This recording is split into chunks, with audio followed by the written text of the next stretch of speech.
Okay, good morning. Ayan po ang bago nating unit. Ipapakilala na po sa publiko ng mga malapit na panahon.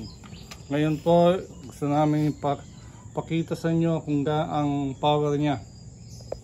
FPS. Kaya lang yung tonometer natin, MPS lang.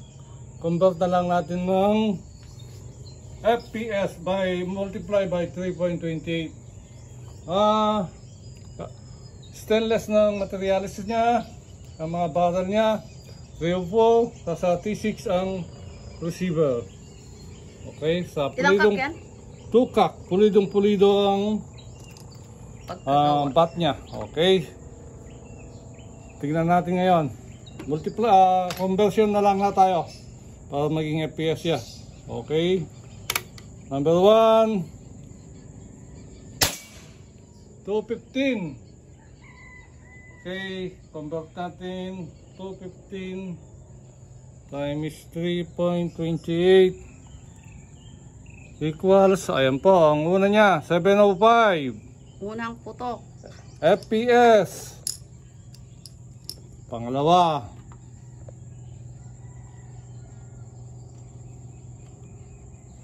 FPS 217.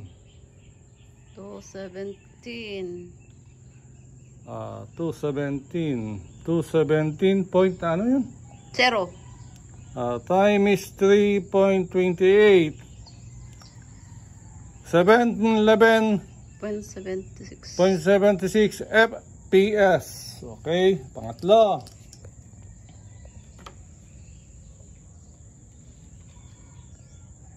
Times 3.28 lang. 215.5. 215.5 times 3.28. 706 FPS.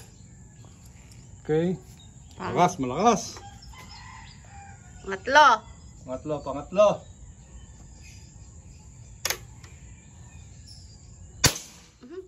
14.8. Mas malakas to. Hindi. Bumaba siya. 214.8 times 3.28. 704. Oh, di ba? Pangatlo. FPS. 4.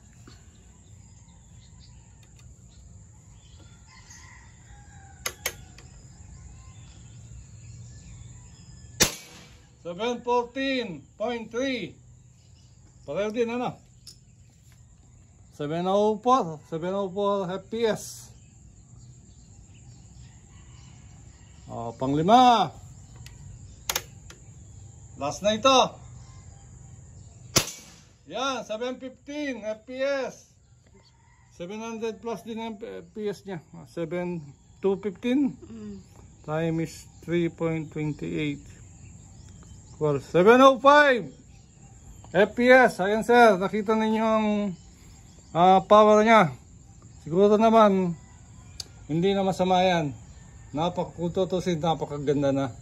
Sana tangkilikin po ninyo. Hammer type. May iba-ibang design pa yan. ECH2O air rifle. Okay. Pulidong-pulido ang gawa. Tingnan yung bat. Kitak lang yung bat. Yan ang bat niya. Oh. Super kinis. Okay, thank you.